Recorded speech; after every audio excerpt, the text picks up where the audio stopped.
I have two different topics that it might be a little bit more difficult, but I want to talk about one thing because I think it's the first thing that a lot of people are asking in the U.S. because understandably it's something that is very kind of close to people's hearts, is something that they're paying a lot of attention to. Is what is Morena more broadly and Claudia Sheinbaum's kind of orientation towards the genocide in Gaza? And actually, and on that, and I know that's a big question, but I'd also like to ask too, if you could give people a sense who might not know, for example, familiar with Mexico politics on a regular basis. I mean, how much this is a kind of issue in the country in the first place.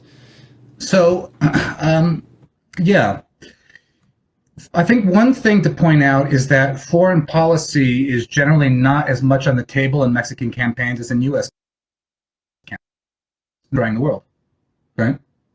It's just not as much as an issue in Mexican campaigns. So it didn't come up very much in the campaign. Maybe not as much as it should have, right?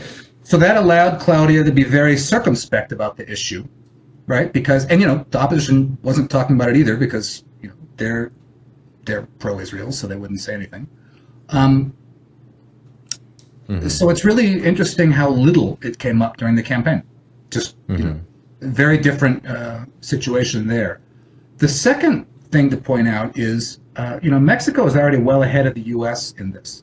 They recognized Palestine last year, well before the current phase of the conflict got underway.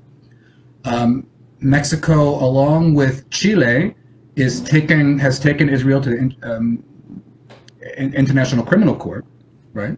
They launched that a few months ago, and just a few weeks ago signed on to the South African case in international court. And on that question, just to help me understand, and then our listeners to understand, I mean, would Claudia have any involvement or with those kind of decisions as a high and important figure in Morena, and obviously now their presidential nominee? I imagine she would have. Yes. Yeah, I imagine she would have. Claudia is obviously Jewish. But she's obviously a Jewish leftist. I think she's very much more a Jewish voice for peace kind of, person, right? About 10 or so years ago, she wrote which has been, a lot of attention has been given to that, saying, I'm in favor of the cause of Gaza, right? This was, before she was a presidential candidate, of course, right? But she's on the record as saying that. And in fact, for our listeners, I will just say, I'm paraphrasing a little bit, but the framing that she uses is almost exactly the same as the one that, our good friend and Michael Brooks used in that very famous video of him where he says, it's because of my Jewish values that I oppose what's happening. Yeah. She used almost verbatim that.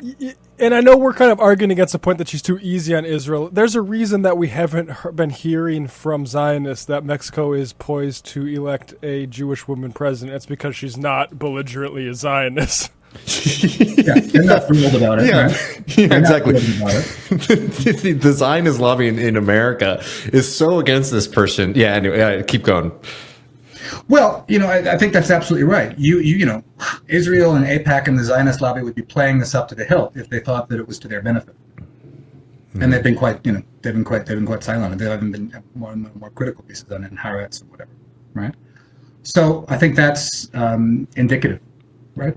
And this is somewhere that the Morena left and the left in general in Mexico have been active on. I mean, there's been a lot of pro-Palestine marches throughout the country, Mexico City and throughout the country. And when Mexico's Foreign Relations Secretariat has been lukewarm, the Morena left has been right there and been very critical of it. And I think it was the Morena left that has nudged the Foreign Relations Office ministry into joining the South African case, right?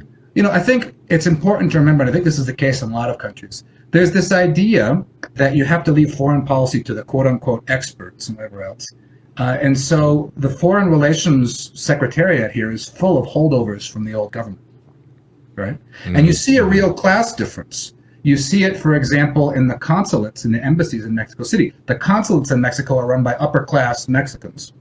And it's the working-class Mexicans that need these consular services, and you can see the clash all the time. Mexicans in the U.S. hate their consular services a lot, and that's something that the Cuatro T didn't clean out a lot. So you see this inertia in Mexico's foreign relations ministry. When they recognized Palestine a year ago, it's like you did the right thing, but they did it so quietly that nobody even knew. Mm-hmm. When they joined on the South Africa case a couple of weeks ago, they didn't announce it themselves. It was The Hague that came out with the press release 4 or 5 days later. So you can see them trying to like do the right thing, but under the table so that nobody sees it. Mm-hmm. You know, which is, it shows, you can see the ambivalence at work here. So, this is something that's going to have to come from the grassroots to push. Just depend on any governing person to, do the right thing on their own. Yeah.